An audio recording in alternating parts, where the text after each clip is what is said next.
Okay, good afternoon, ladies and gentlemen. Welcome to the Command Tower. It's our very first show, and we're devoted to all things Commander. My name is Dan. I'm a casual Commander player, and I love to use terrible non-Commander cards to build interesting decks that somehow work. And today I'm joined by my co-host, Thomas. How are you doing, Thomas? I'm doing fine, thanks, Adam. So I'm a commander player as well, obviously. I'm in love with things of combo, control, synergy, things like that. I thoroughly dislike big stompy decks and aggro decks unless it's tokens. I have a a place in my heart for tokens. Okay, so you're the complete opposite to me then. So this should be an interesting mix. Yes, just a tiny bit. Okay, excellent. Right, so our first segment today, then, ladies and gentlemen, is we are going to start to talk about the sort of cards we like to play, the colours we like to use, and then we're going to talk a little bit about the cards we don't like, the colours we don't like. So, okay, do you want to start then, Thomas? So, I'm very much a blue player. I've loved blues ever since I started playing. It was probably the first color I played. I think maybe it might have been green, but I quickly fell out with green. So I generally play Azami Wizard Triboy in a commander whenever I get a chance. The deck is utterly disgusting to anyone who decides that they like high curve, big stompy creatures. The thing oozes just draw and counter spells, and then it either wins through making your opponent rage quit or playing Mind Over Matter, which lets you discard a card to untap essentially a permanent. Um, and Lab Maniac, which you can then tap with his army to draw a card, discard that card to untap the Lab Maniac, and you keep going, you draw through your deck, and then you win when you try to draw a card. Then I play Marath, which is just complete combo. It's obviously Naya colors. Um, there's like a level of inevitability with it. So you're essentially going to combo and win, or you're going to die because you forget to draw a land or something like that. Then I'm also in the process of building a Farah, which is a 1v1 style deck because normally I play 1v1 commander because the we never seem to be able to get together as a large group. We have every now and then, but it's mostly 1v1. So what about you, Adam? Well, I like to play, as I said in the intro, I like to play some really crappy cards. I like to just throw decks together with a little bit of thought, but they're mostly theme decks. So my favourite example of this is I play a Jasmine Varel uh, theme deck based around creatures with absolutely no abilities whatsoever. Your typical grizzly bears and versed claws and things like that. Um, the aim of the deck is to just drop as many of those into play as is humanly possible, and then play anthems and um, things like that just to make them big. The good thing about the deck as well is that when one of the creatures dies, it doesn't really matter because essentially every creature is the same thing. A 2/2 for two is a 2/2 for two, whether it's Yeah. a grizzly bears or that one that came out in Feros. It doesn't really matter, and it's won quite a lot of games what it's considering what it is. And mostly it's just because people let me go. So You know, none of the cards have like evasion, like flying or trample or anything like that. no, Oh, that's well. At least you're putting them to some use. At least they have something to do rather than just sit there and be fodder in a box. yeah, exactly. And the deck cost me roughly about £15. That's brilliant. Yeah, exactly. So I mean, if it doesn't work, you just throw it away. No, yeah, I I quite like the idea of building decks on a budget like that. But then the issue I have with that is then you end up looking at the card going, oh, this would be perfect, and then you find out that it's double your budget. So it's like, so I'm gonna have £15 worth of budget, and that card's 30. Ah, slight slight bit of awkwardness there. Yeah, I mean, it has a Yeah, temporal garden in it, so that's the most expensive card. sounds like fun. Yeah. So my play style was basically that. I love tribal decks. I have a angel tribal deck, which is mono white, which a lot of people say, oh, mono white, really? Mono white's terrible, but it just isn't.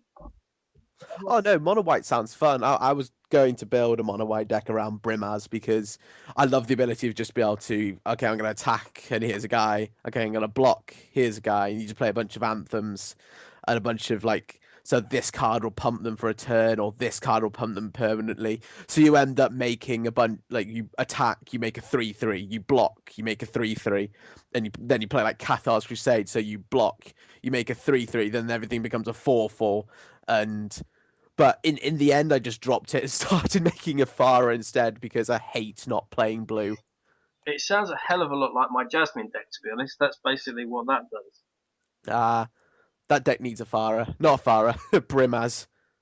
Yeah, it doesn't fit the theme, unfortunately. If Grim was Yeah. vanilla, it'd be straight in. Yeah. Okay, so what don't you like to use then?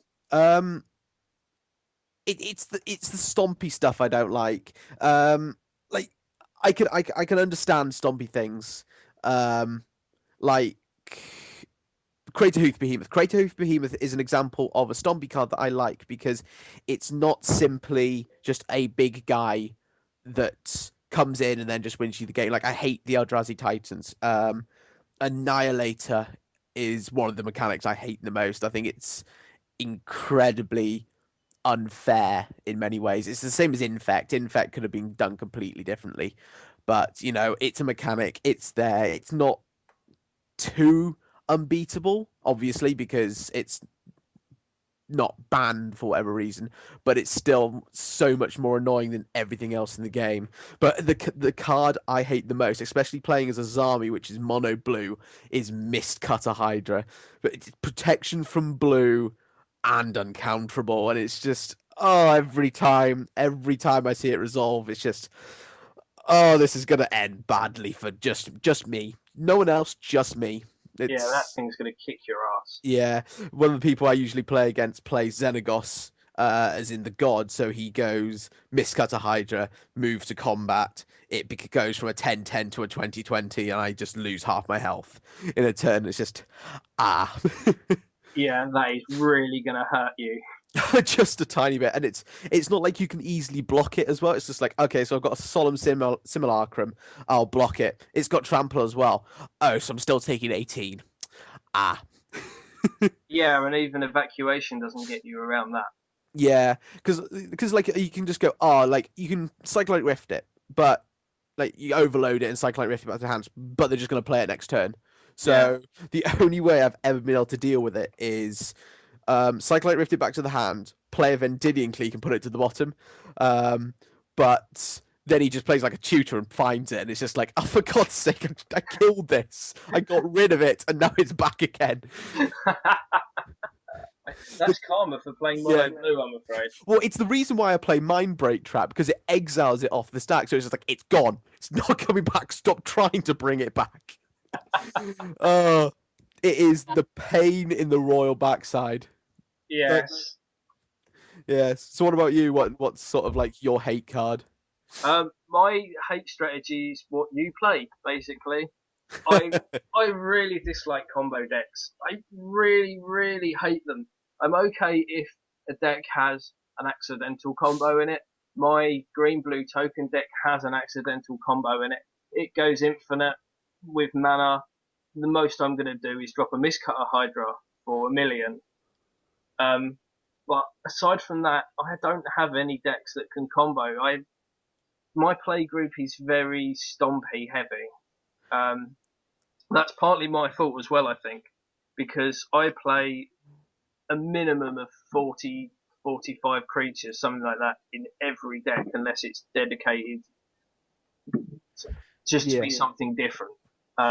My Zedru deck only plays 10 creatures, I think, and Zedru is one of them herself. So Yeah, I'm literally completely the opposite. Like my Marath deck, which is Naya colors, runs. I'm looking at the list now. 11 creatures, everything. Like there's 53 spells, so that's anything that isn't land or a creature, and then 35 land. I think Azami runs slightly more than that. Runs 18 creatures. The Farah runs, oh god, how many? 14. Like I love spells. I love big spells and just going, here's Cyclonic Rift, or here's like, was it the time? Is it Time Warp, which gives two? No, Time Stretch. Time Time stretch, Stretch have 2 turns. I love the big spells rather than the big creatures. yeah. It's just what I like. Like Afara is a bit different to Azami and Math, which basically both win through combo in some ways. Whether it's sort of just an oops I win combo, or here's a metric, ton of tokens, and now they're swinging at you, and oops you're dead. Afara is fair in that it will win through hitting you over and over again, rather than just going oops. But it still runs True Name because that's incredibly fair in 1v1. Yes, it sounds incredibly fair. Oh, it's incredibly fair, especially when you just go oops Batterskull or oops Jitte, and you just go, I'm just going to keep poking you now until you just pick up your cards. Yeah, that card should never have been printed in the commander set. Oh, well, no, to be honest, True Name is an okay card in multiplayer. It's in 1v1, it's a completely different thing altogether because unless you've got like Merciless Eviction or Sack Effect or Cyclonic Rift, it just comes down and it sits there for the rest of the game and just threes you at least. Yeah. But there's obvious ways around it, and that's the sort of thing like people say, like spot removal in multiplayer Commander or even just Commander in general is stupid. Just play lots of Wraths. I don't agree with that at all, especially when you have big guys running around. Like if you're playing white, you need to have swords and path, otherwise you're going to die to anything that's indestructible. Oh, And there's a lot of indestructible things in Commander. Like look at Avacyn. Like if Avacyn comes down and all your effects are destroy target creature or destroy all creatures, you're just dead. yeah. And But yeah, I've seen decks. Let's see. This is the other thing I don't like. I'm okay with board sweepers. My angel deck plays 4 of them. But I've seen decks that are, say, black, white, red, and they run every possible board sweeper they can, and they run about 3 creatures, and they use their commander to win. It's not even a Voltron deck.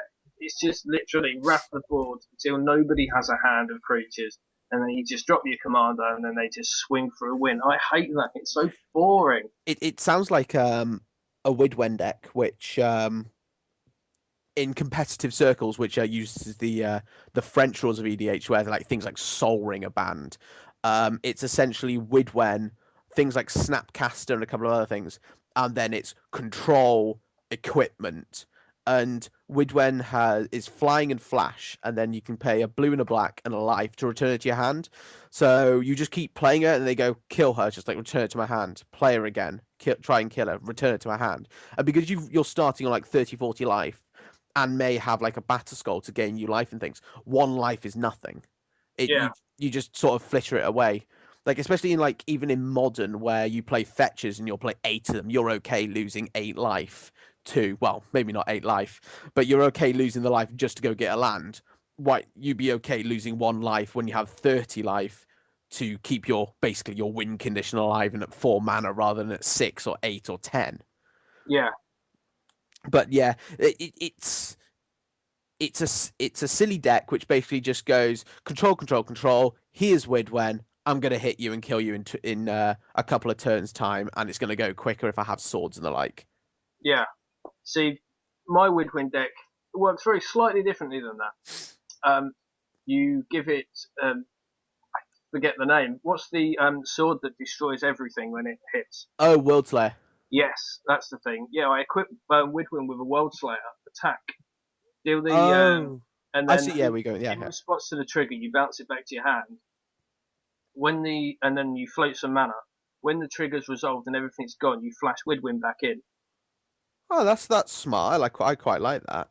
Yeah, so that sort of does everything I hate. But who uses World Slayer? Yes, World Slayer is a weird card in that it when you look at it, you go, oh, this is awful, but then you go, oh wait, what if I use it with this, this, and this, and they go, oh right, so they're just gonna lose the game every time I resolve this. That's pretty cool. Yeah, I was told to put it in my angel deck so it can go on any creature once Avacyn's down. Yeah, But yeah, one-sided Wrath, oh, not even Wrath, one-sided Obliterate. No, I don't fancy that. yeah.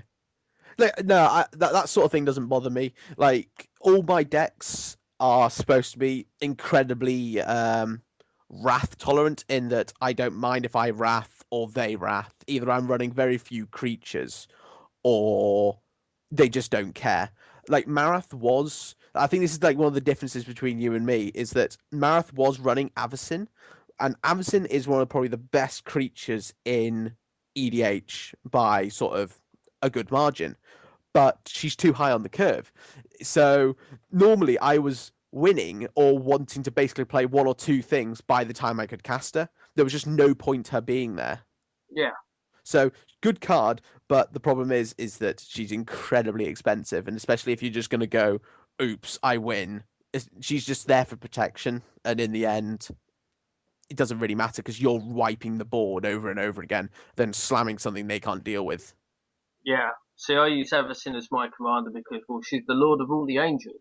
Of course, that So works. she has to be in there. And I don't like Akroma, who used to be the commander, because it went from being a mono white control deck all the way through the game up until the point where you just go, I'll play Akroma and just start beating you in the face with it.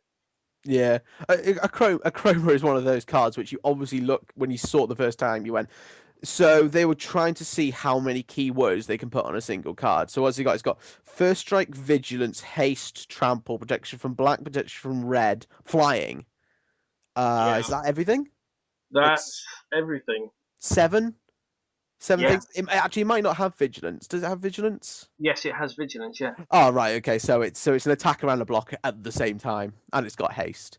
So it just comes down and hits you. I actually played it. I played Esper Teachings in Modern for about 2 months because I was bored of playing Pod and UWR Control, and against decks which I knew had very little in the way of graveyard hate, I'd side out to Fairy, Wormcoil, and what's it called, Grave Titan, and put in a Chroma and Boreal Rights and Gifts Ungiven package. So like at the end of their turn, you'd go Gifts Ungiven finds this and Burial Rights and a Chroma because you can just find two, and so they have to choose those two. They both go to the graveyard. You then flash back the Burial Rights, and you just play the Chroma and just start hitting them. yeah. Would Iona work in that spot? Iona is probably like in some ways a better like creature to use, but a Chroma was just more fun because you just drop this big, 6/6 with all these keywords on it and just go, I'm just gonna hit you. You Yeah, can't do anything about it. Oh, path, crap. yeah. I don't play modern. I play Pauper and Commander and Pauper Commander. So really, when it comes to tournament scene, I've got no idea really what we're talking about. uh, uh, yeah, UWR control is basically what it is. Pod is combo essentially. It's combo mid range toolbox. It's basically a bit of everything, Yeah, but it's good fun. So, I think we should move on slightly and talk about spoilers which have come out in the past month or so with Khans and C14. So, what's exciting me the most about C14 is Teferi. As I mentioned before, I play mono blue commander with Azami, and Teferi looks like it's going to be instantly going into that deck. The fact that it's card draw, that you get to look at the top two. It's also filter as well, so you get to look at the top two, put one to the bottom and one in your hand every turn. And then you get to untap up to 4 target permanents. Now I run Cage Sun and what's the other one? Gauntlet of Power. So when I'm tapping my lands for 2, maybe 3 mana each, so I tap all these things, untap 4 land. That's 8 mana just untapped every single turn.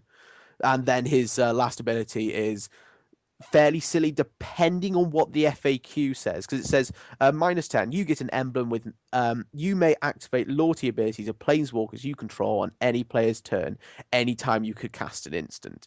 Now what I want to know is, if you're having like a four-player multiplayer game, you get this emblem and you have Planeswalker X. So X activates his or her ability during your turn. Can you then activate it again during the next player's turn, and then the next player's turn, and then the next player's turn? And essentially, if you're playing Tamio, you get to Ultimate her in about a turn in a multiplayer game. So you play her, you activate your activator, Ultimate her. Because Yeah, that's what he does. if you can do that, that's gonna be incredibly silly. Oh yes, I know. I mean, I It's 6 turns. 6 turns is not that hard in Commander to do. And if you're playing anything with any sort of like counter doubling, he comes in instant. Like you're playing doubling season. Like if you're playing Vorel or something like that, Teferi comes in, just like, so I'm just gonna activate this instantly. There's no point not, because I hold like he enters. I instantly get priority back. I activate it. I'm getting this emblem, and all my planeswalkers are now going to be getting, multiple activations every cycle. Could yeah, be it's easy. nuts. Yeah. The other card which I want to bring up is from Khans, which is Narset, which is the new. Oh God, I cannot remember what the UWR color name is. So anyway. It's the UWR Khan, and she's a 6 mana three something. What is she? Let's see if I can find out quickly. I think she's a 3/4, and she's got hexproof and first strike. And when she attacks, you exile the top four cards of your library, and you can cast any non-creature uh, cards from it. So you swing, and there's an Omniscience on the top of your deck. So you're attacking and playing one of the most powerful commander cards in the game, just for attacking. So obviously you have to wait until the attack resolves for you to get the use out of it, but it's not that hard. No, especially in those colours, give her a bit of evasion. Um, there are ways of removing her from combat and things like that. Yeah, she looks pretty good. Yeah, the only issue is that she's 6 mana, but in Commander, generally everything you want to play is about 6 mana. Like, look at all the Titans apart from Primeval Titan, which is banned for obvious reasons. Yeah, But yeah, let's play this thing, which we get 2 land from. Yeah, because that's not at all broken. Um, but yeah, most of the bombs are probably about 6 mana if you sort of look into it. yeah, yeah. She's pretty good. The one that I've looked at, which I quite like, is Anna Fenza the Foremost. Oh, is that the junk one? It is indeed, yeah. She's white, black, and green for a 4/4, which is already pretty good. I mean, these days, the 3 mana 4/4, it's not that rare. And this one's 3 colour. I mean, and the art's pretty good as well. There's Yeah, one angry goat right at the front of the picture. He looks yeah. pretty pissed. And what she does is, when she attacks, you put a +1/+1 counter on another target tapped creature you control. That's only one creature, unless I'm getting that wrong. No, when I first read it, I thought it said when she attacks, put a +1/+1 counter on each other tapped creature you control. And I was thinking, well, this is going to get very silly very quickly. You attack with your like her and your 1/1s. Okay, so they're now 2/2s. Okay, so that like half of them survive. You attack, they're now 3/3s. They all survive, and you've now just got this army that's just gets bigger and bigger. I think if it was all creatures, it would be so good that it would go into uh Pod in modern, because it's graveyard hate for creatures, which is very good in the mirror match because it uses Kitchen Finks. So like when Kitchen Finks dies, it goes to the graveyard and comes back with a -1/-1 counter. But like she would stop that. So in the mirror match, it'd be very good. And also, you swing and suddenly like your bunch of 2/2s and 3/2s are now 3/3s and 4/3s, and you're very much ahead in the game if she survives. And she doesn't die to Bolt, which isn't really a problem against Pod because she's a 4/4, but she does die to Abrupt Decay. But Pod runs two, maybe three of those. But this is modern. This isn't Commander. But yes, um, she's still very good. She's definitely Commander playable in any junk deck out there. Just to be able to go, okay, so your Eternal Witness doesn't work. Um, you can't use Unburial Rites or Whip of Erebos or anything like that. Yeah, I forgot to mention. Yeah, as you quite rightly said, the other part of her text is if a creature would be put into an opponent's graveyard from anywhere, you exile it instead. Yeah. Reanimator, I think, is very, very good in Commander. There are lots of ways that you can bring creatures back. You get all of the broken Reanimator spells of old as well. And I think even if you're just going to use up for that, if you've got, say, maybe your play group has a lot of Reanimator decks in it, I just think, why not? I mean, you're metagaming against your friend, basically, but Yeah, Reanimator is a problem. there's nothing wrong with metagaming against your friends. If your friends are playing decks where they can't sort the things which stop them, then they need to have a look at their lists and things. Like if you're playing black, you've got so much removal out there. You should be playing quite a bit of it. Like even if it's just like Doomblade or Go for the Throats, or even this new one, which is actually white black, which is exiled target non-land permanent. That thing is scary. It's 4 mana for an instant, so it might see play in other formats. But for Commander, that's incredibly good.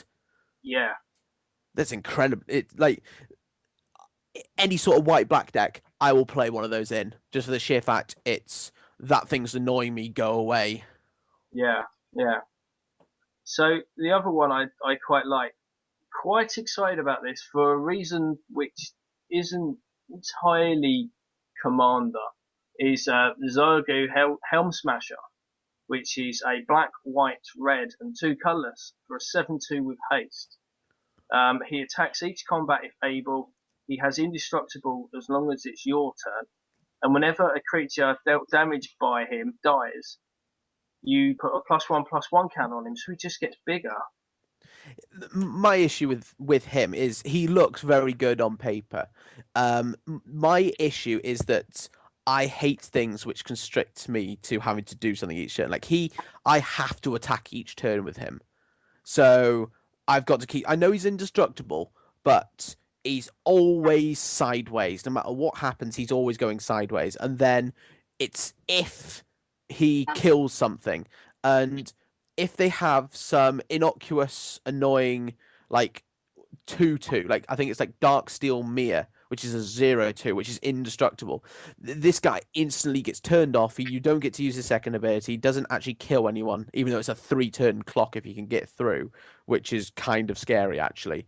But still, I can see why, but it's just he seems very constrictive to me. He That's is.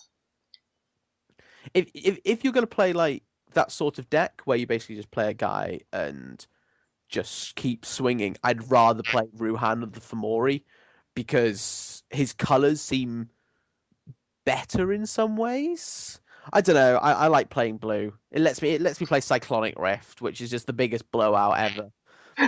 It's one thing putting it into the graveyard. It's another thing when they have to sit there and look at it in their hands, going, "I was so far ahead, and I can see it here in my hands." No. Another thing which is coming with cards is See the Unwritten. So it's a 6 mana mythic sorcery, and it says reveal the top 8 cards of your library. You may put a creature card from amongst them onto the battlefield. Put the rest into your graveyard. Then it has Ferocious, which is I'm guessing the Teamer keyword. If you control a creature with power 4 or greater, you may put 2 creature cards onto the battlefield instead of one.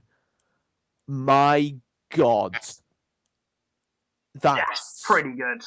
just imagine like you just go 6 mana, just like Eldrazi Titan, some random just like mana accelerator, like a bop or something. It's just like don't care about anything else. Or if you're playing it the Reanimator, and you just go, okay, here's these 2 guys, whip, here's another one, swing.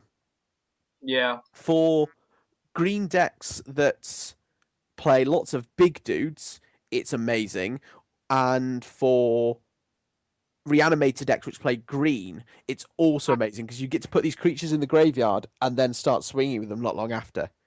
Yeah, and you don't even have to put them into play with this thing because it is a May ability, so you can just put them straight into the graveyard and just reanimate them all back.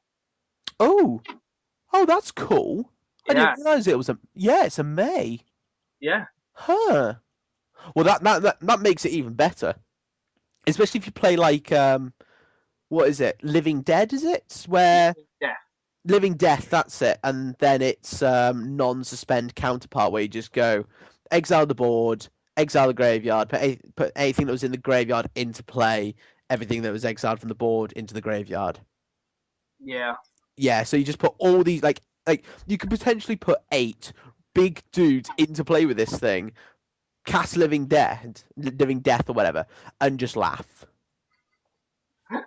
As they have relatively nothing, and you have just this army of 8 dudes just hitting you. Yeah, it's pretty good. Unfortunately, it's mythic, so I mean, like especially with my play group, we don't buy too many cards. I mean, I buy crap cards, but that's because I'm working on a budget. But I agree with you that it is a mythic, but unless it takes off in standard, which I don't think it will do. It might do later on, but to begin with, it won't. I don't think it's going to be pretty cheap. It's going to be a couple of quid, and it's something that I would say is worth picking up because if you ever play a reanimated deck which has green in, this thing is just a bomb.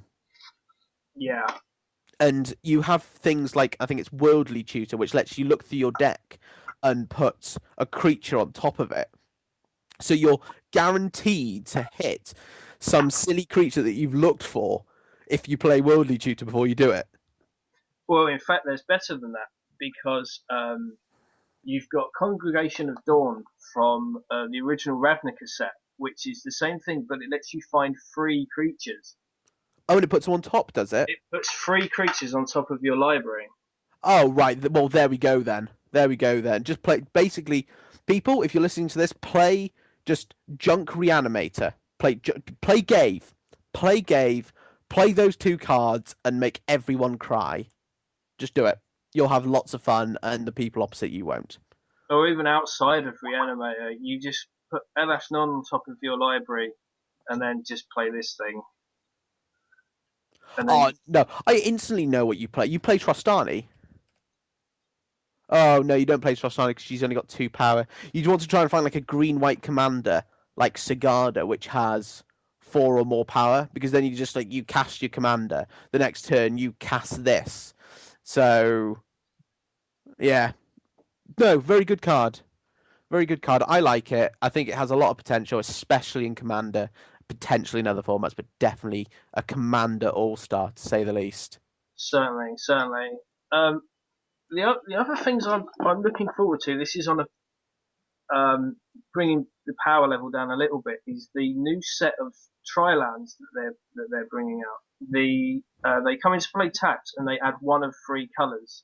We saw them come out in Shards of Alara, Yeah. and now they've done the wedge versions, which I personally felt should have come out in the first Commander box sets, the 3 color ones.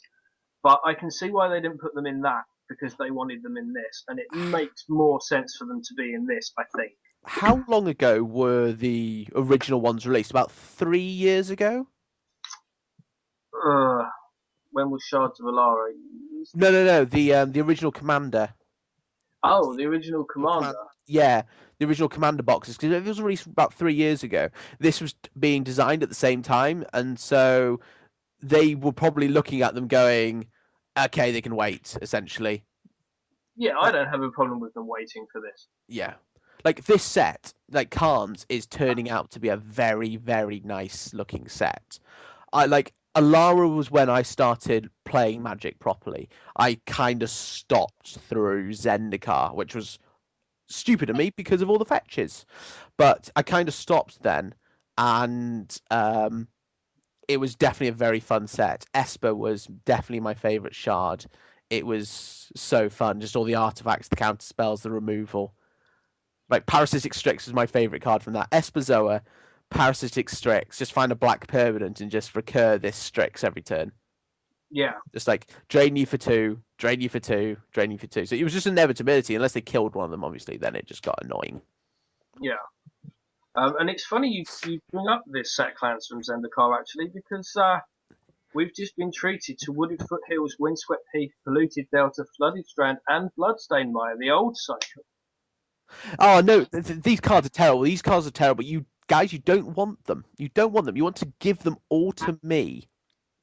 I will look after them for you, and then trade them on for massive value. But shh, don't tell people; they get jealous.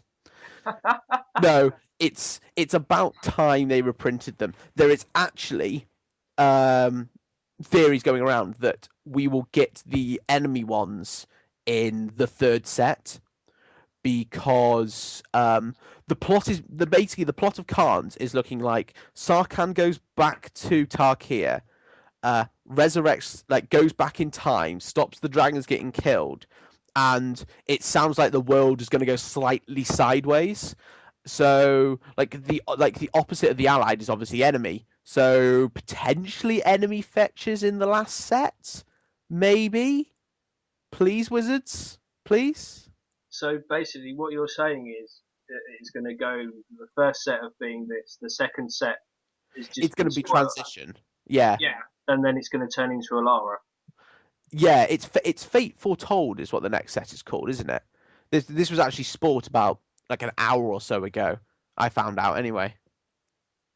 Is it? I haven't seen that yet. Yeah, but it looks like Ugin is going to play a large part in it, and Ugin is the dragon which sealed away the Eldrazi with Sorin and an unnamed order mage.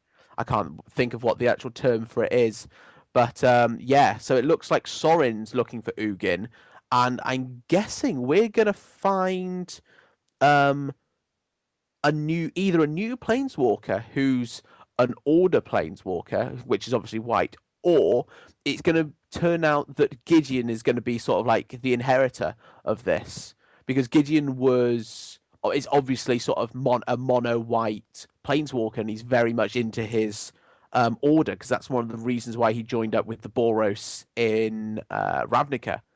But only time will tell. It seems to be a long plot line though, and it all seems to be hinging around the Eldrazi and Bolas. Nicol Bolas. Yeah. Well, do you think we're gonna see the Eldrazi back again in this?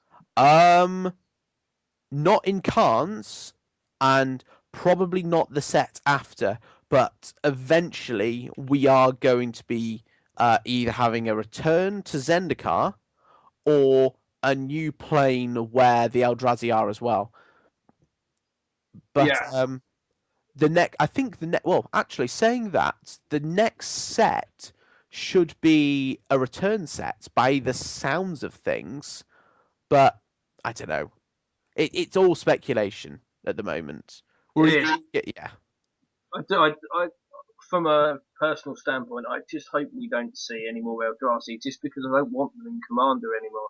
No, like the Eldrazi in Commander, the smaller ones like Hand of Emrakul, Pathrazor of Ulamog, and those ones like Artisan of Kozilek, those three I'm fine with. I like those three in Commander; they're fine. It's the two Titans which aren't banned, so the Emrakul obviously being banned, but Kozilek and Ulamog are incredibly unfair, especially when you play Quicksilver Amulet, because you just drop it and then you just hold 4 mana up in this thing, and you're just threatening to drop this 12, 13 mana monstrosity onto the board at instant speed for 4. Yeah. Like, if you're playing blue against that sort of thing, well, no, even if you're playing blue, like, you can't tap out. No. And if you don't solve the amulet, you're dead. Which blue's going to struggle with anyway. yes, it struggles with incredibly. Like I've had to shift his army around a lot. Like it now runs all his dust, doesn't hit those, but as an example, Oblivion Stone and Nevinril's Disc, Yeah, because mono blue and anything which doesn't really run white and to some extent black really needs those sweepers, because it will die to any sort of mass thing. Like unless it's tokens, Cyclonic Rift won't save you. no, Like and actually talking about sweepers, on a positive note, we actually have a new sweeper in Khans called End Hostilities. I am very looking forward to this one. This is an insta put in for any white deck which wants sweepers, because they play their dudes and you'd go and put their swords and their enchantments on it, and you go, okay, that's fine. End hostilities, kill your creatures. Oh, you see all those things you just attached to all your creatures. Yeah, they're dead as well. Just to make sure. It's like Rafik cries at this thing, Yeah, because Rafik is what, 4 mana. So Rafik gets played, and if you're playing first, you then play your 5th land. You play End Hostilities, and Rafik is now just gone. Just go away. Don't want you here anymore. yeah. So End Hostilities then is white free for a sorcery, as you'd hope, and it destroys all creatures and all permanents attached to creatures. Yes, it's as close as we're gonna get to a 4 mana Wrath for a while. Someone mentioned to me the other day that Rosewater said that we're not going to be getting any 4 mana Wraths for a while, and that's rather sad. But this also means that our favorite black mana Wrath isn't getting reprinted in standard, which is Damnation. But if you read through the FTV Annihilation stuff, it says at the end or somewhere, those cards you thought which should have been in here, they're probably not here because they're going to be reprinted in a set later on, and that's like, ah, so it's not going to be in Khans or Tarkir, and if it sounds like they're not going to be in standard for a while, so what do we have coming out which has a mono black deck which would probably love Damnation? And we've already talked about it a tiny bit, and it's Commander 14, because the 5 decks that they're releasing are monocolored decks. So there's a black one, and it might just have Damnation in it. Possibly. It would be the best place to put it, because mono black at the moment, and I think mono black after rotation is going to be still very good because it gets to keep its Hero's Downfall, Bile Blight, and Thoughtseize. Giving it Damnation as well is not going to be very good for anyone, frankly. No. So time will tell, but I am personally expecting Damnation in Commander 2014. I think it's going to be there. Also, people are also saying that there's going to be Cryptic Command in the blue one, but I don't think it is. We're going to get something, but it's not going to be Cryptic. It might be Force of Will, but I think that's pushing it even further than saying it's going to be Cryptic Command. See, I look at Cryptic Command from a commander standpoint, and it's good in mono blue. It's very good in mono. It's very good. It's very good in mono blue. But go on, yes. Anything else? If you say gone blue white, it's good, and the mana fixing can get you there to your triple blue. Anything more than 2 colours, I think you're going to struggle to cast a Cryptic Command. I honestly think it's worth it, because especially if you're playing multiple colours, as soon as you play more than one colour, and maybe if even you're playing one colour, you're playing Chromatic Lantern. So you're instantly making any color mana. You're making sky blue pink with yellow dot mana. You're making everything under the sun. So that Cryptic Command, that red, white, black, green, blue thing is just 5. It's just 5 land away. Well, no, 4 land and the Chromatic Lantern, but yeah. Well, go on. No, I think it's very good. I think in a triple color deck won't be worth it. Double color definitely for Cryptic. Yeah, so I don't really play blue, not on its own. I only have one mono blue deck, which is based around my absolute favourite commander, and I swear you're going to hate this, and it's Lorphos the Tidemaker. Oh, I cannot remember what he does. He is 8 mana for an 8/8 octopus, which just makes it so much better anyway. And when he attacks, you can pay 8 colourless, and he taps down 8 things, and they don't untap during the That's not controller's next untap step. that's not the worst thing ever. I really, really like Lorphos. I think he works very well in any style of mono blue deck. Yeah. You can use him as a Voltron, although a late one. You can use him as part of a control deck because he's going to come down, and if you untap with him, you're just going to lock down Soul Rings, you're going to lock down land, you're going to lock down creatures. I think he's brilliant. He's not quite so good in a combo deck, but I mean, if you're looking for a commander that doesn't scream combo at you, and you just want to sort of fly under the radar a little bit with your commander deck, your combo deck rather, I think Lorphos is perfect for that. Yeah. My favorite card in my mono blue deck is Turnabout.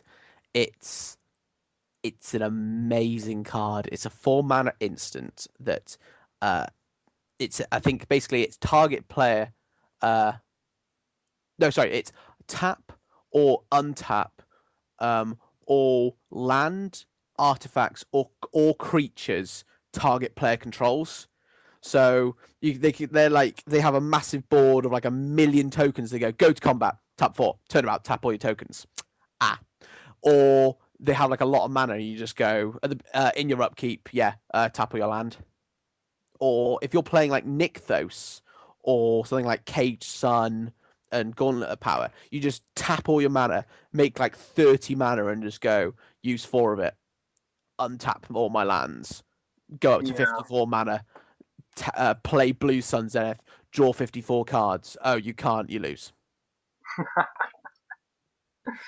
So It's a very good and very versatile card, and it has saved me more times than I care to mention. yeah. So while we were on the Commander 2014 thing, there's 2 commanders that have been spoilt so far. We have Ghoulcaller Gissa, I think her name is pronounced. Yeah, Gisa. Yeah, That's how I say it anyway. yeah. She's black 3 for a 3/4 legendary human wizard, and she has black tap, sacrifice another creature, and you put X 2/2 black zombie tokens into play, where X is the sacrifice creature's power. What do you think about that? I think she's very good in a green-black deck. She's probably very good on her own as a commander, but in a green-black deck, she's even better. Because you're not going to be able to cast her as your commander, but you're playing green, so that doesn't really matter so much because you've got a lot of recursion in like Eternal Witness. Oh, sorry, and Creeping Corrosion and the like. And you've got a lot of tutors. But it's the doubling season which makes this silly. You play, you have a zombie, you tap her, you sacrifice the zombie. Normally you would get 2 zombies. With doubling season, you get 4. Or you have this big, massive, creature, or you've just dropped this Craterhoof Behemoth, and it's massive, and it's killed someone in a multiplayer game. But next turn, it's going to be really, really small and just basically useless. So it's like a 2020. You tap her, you sacrifice the Craterhoof Behemoth. You would normally make 20 2/2s. Instead, you make 40, and then you kill everyone else on the board because you're that kind of person. I see. I quite like her in a deck with Grin. Oh, yeah, because he untaps when you sacrifice when a creature dies, doesn't he? He does, yes. And Grin Zombies is something that we actually have running around in our playgroup, and it is very, very good. Grim will kill you very, very fast. Yeah. And if you just want more dudes or you want a sacrifice outlet, this is both. It's also very good for dodging things like detention sphere. Because if you're playing a lot of 2/2 zombies and they go, okay, detention sphere, your dude. This dude, obviously, detention sphere, all of them, you just go, tap Geezer, sacrifice this one, make 2 zombies. And none of them get exiled because the one it's targeting is the one which matters. So the detention sphere ability just fizzles. Yeah. Or gets countered on resolution if a judge is listening and gets annoyed by the term fizzles. No, fizzles. I prefer fizzles. Everyone prefers fizzles. Yeah. Everyone prefers fizzles. The other one that has been spoilt is Stitcher Geralf. If you've paid attention to the lore, you'll know that Geezer and Geralf are brother and sister. Whereas like Geezer was very much interested in the zombie side of things, where they were dead. Geralf was very much interested in the living side of things. Like he was essentially the Frankenstein of Innistrad, where he stitched people together and made new creations. I'm not too fussed by him. I do not like exiling things in Commander. So what does the card do? Oh yeah, so that it would so it's 2 and blue tap. Each player puts the top 3 cards of his or her library into his or her graveyard. Exile up to 2 creature cards into graveyards this way. Put an XX blue zombie creature token onto the battlefield where X is the total power of the cards exiled this way. Now, I've suddenly changed my mind because I thought it was just you. But if you're exiling their guys, like if you're milling everyone and you're able to hit their guys, that's something completely different. So this may actually be fairly decent. Yeah. I don't think it's as good as Geezer. I think Geezer is very, very, very good, and she could do some silly things. But Geralt is still pretty good. I think he feels a little bit out of place in blue. I don't know if I'm right thinking that. With Well, Innistrad, scabs were blue zombies, and that's what he makes. That's very true. Yeah, they were like supposed to be deceptions of life, where so blue is obviously about deception and the like. This, in my opinion, fits in very well. Plus, he's a wizard, so he may see play in Azami. Maybe. No, he won't. No, I don't want to mill myself. I don't want to go, okay, I'm going to mill the top 3 cards. Okay, that's 3 counter spells. Oh, shit. It's like, damn it. Or like, oh, there goes Mind Over Matter. Crap. I was going to win next turn with that. Well, how about this? There is a blue enchantment. I forget its name. I probably should have looked this up. But it's basically conspiracy in blue. So when it comes into play, you choose a creature type, and all creatures are that type. So, or call creatures of yours, I think. So with him, he starts making XX blue zombie wizards. Just blue zombies. But with this in play, this enchantment in play, he blue makes zombie blue wizards. There's actually a blue black guy in one of the Alara sets which makes blue black zombie wizards. Because I changed his army into Una for a while. It failed miserably because it just did not draw anywhere near as many cards as his army can. It's just like tap this wizard, draw a card. Yay, more cards! But you couldn't do that with Una. It was you basically just played until you found Basalt Monolith and Rings of Brighthearth and you went mill you. Yeah. But, yeah. Well, with Painter's Servant banned in Commander, Una's not quite as good. That's another thing actually. The Painter's Servant on the ban list. We will talk about this in another episode. I do want to get in about the banned list, but Painter's Servant, I don't see it. I mean, if Iona's a problem, ban Iona. Nobody likes Iona in Commander anyway because she can just shut down one player. I do. They're playing mono. Oh, I do. I do. I like Iona. I don't have one. I want one, and I would build a deck just to put her in it. But I like Iona. Yeah, see, you would. That's not my sort of card. I'm a bad person, but I love Iona. God damn it! You are going to Magic Hell for Oh, it's gonna be glorious. It's gonna be summer all year long. that. Mm.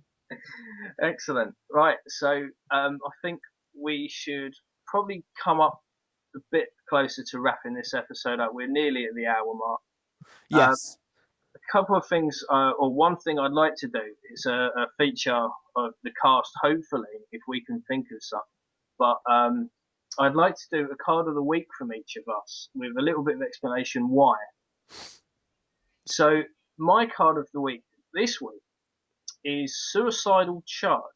A bit of a strange one. It's not hugely powerful, some may say, but for me, this is great.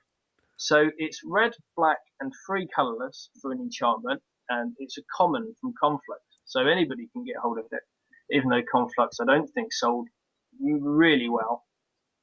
And what it does is you sacrifice it, and creatures your opponents control get -1/-1 until end of turn. That's pretty good. That can wipe out saplings and creatures that haven't been buffed. That's fine. It also says that those creatures attack this turn if able.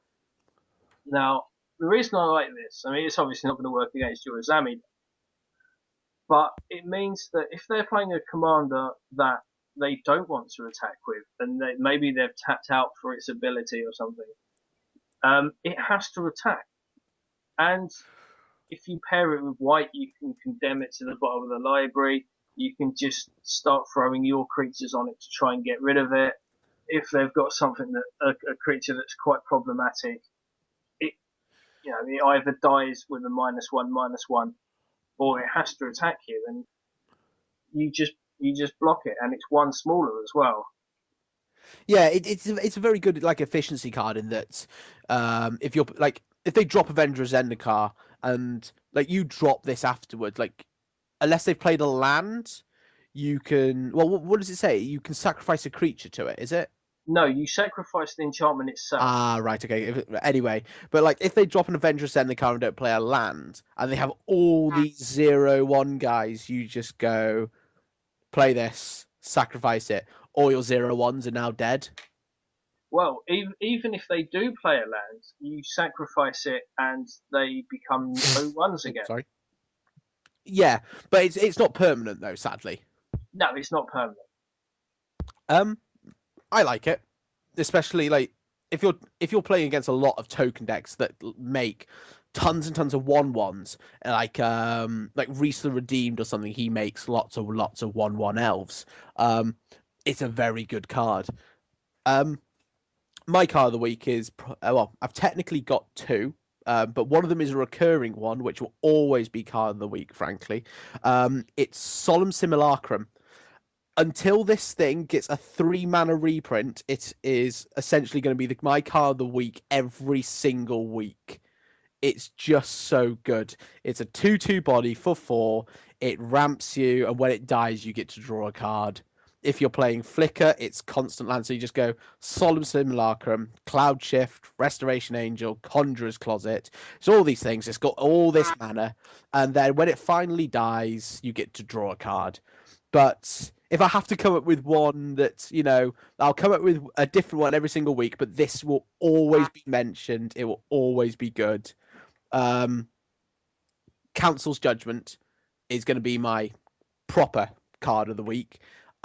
It's very, very good in smaller multiplayer and 1v1. It reads that it's from Conspiracy. It uses the will of the council.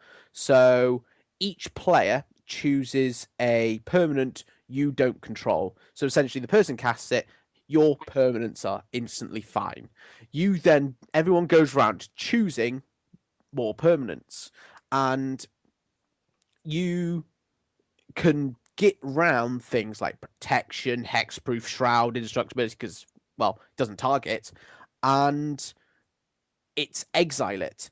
And if you're good and you have friends on the table who are willing to help you, or your opponent is not very careful, you can end up exiling quite a few permanents with this thing.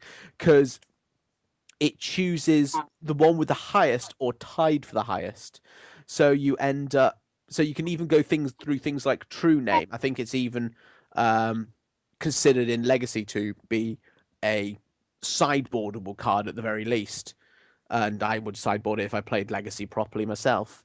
But very good, hits a lot of things, and yeah, 3 mana for a sorcery which exiles anything. It's just like, I'm gonna play this Titan, like Eldrazi Titan. I'm gonna exile it. Okay. Sadly it's not instant, but if it was instant, it would just be goddamn OP. Oh yeah, I've never heard of this card, so I've just looked it up. All I can say now is I want one. They're not. They're not that expensive. It depends, sort of like what your budget for Magic is. Like, I'm actually just bringing up a well-known Magic retailer because we're not going to name drop quite yet. Not until they sponsor us. Oh no, not until they sponsor us, obviously. But on this well-known Magic retailer, it's £7 usually. We won't talk about the £40 foil, but yeah, £7. It's £7 of pure awesomeness. It's very, very good, and if you can get one and you're playing white, it's a definite include. It's definitely that good. Oh, I think I'm going to go broke because I play white nearly all the time, and I'm going to need at least 6 or 7 of these. That is one thing which I do need to do with my commander decks. I move a lot of cards around. Like Athara and Azami share about half the cards, so I'm moving things like Venser to Fairy, Vendilion Cryptic, and all that sort of thing, which I'm just not going to buy seconds of because they're so goddamn expensive. As I shift them around, so either I've got to bite the bullet and buy new ones, or well, stop playing the deck, which is just not going to happen. But I'm also in the process of foiling out Marath, which is it's going to be fun. Yeah, I've actually got my Angel deck 96% foil, and that's no easy task. I can tell you that getting hold of a foil Baneslayer Angel. Oh god. I got one. Eventually, I got one, but I got a foil Avacyn way before that. I got a foil Sol Ring way before that. That's crazy. I know, and the foil Avacyn, Actually, it wasn't cheap, and it wasn't in great condition, so it wasn't quite £90 well spent. Oh, oh god, 90. But that's a lot because I look at Legacy every now and then going, do I get into this? Do I buy this card? Do I buy that card? It's like Force of Will is what, 30, 40 quid? And like then, oh yeah, this card was 90. And it's just like, yeah, let's not do that for a while. Yeah, no. Commander's much cheaper. Yes. Well, it depends. Not for me. No, it's for me. It's not for me. No. Okay, well, I think we should probably wrap this episode up. We've just gone over the hour mark. Yep, right. So all that's left to say is thank you very much for listening to this episode, our first episode. Our first of many, hopefully, and we'll try and find a sponsor, but yeah, we won't find one. We might. We might. We'll have to sell our souls to someone. Exactly, or at least a foil Avacyn. Sell our souls for a foil Avacyn. I basically did. Okay, well, thank you very much for listening. You can leave any comments, any feedback, any questions in the feedback section below. This is on YouTube, obviously. So if you have any questions, if you've got anything you'd like us to discuss, feel free to drop us a line and we'll discuss it. Yeah. In fact, if you want to participate and be a co-host, I guess, for an episode or two, let us know. We always like some more inputs. We did have someone else lined up to be with us today, but sadly, it seems like his internet has died on him. Apparently, EE doesn't like him. Or he doesn't like us. Oh, yeah, that's probably more likely. I'll go with that one. I'll go with that one. Excellent. So, thank you very much again for listening. Thank you, Thomas, for joining in. Yep, it's not a problem. I'll be here as much as I can be. Yeah, and thanks to my cat for not interrupting this cast today. She's happily slept right through it. Damn cat. Anyway, thank you very much. Yes, thanks, guys. We'll see you next week. All that's left to say is bye.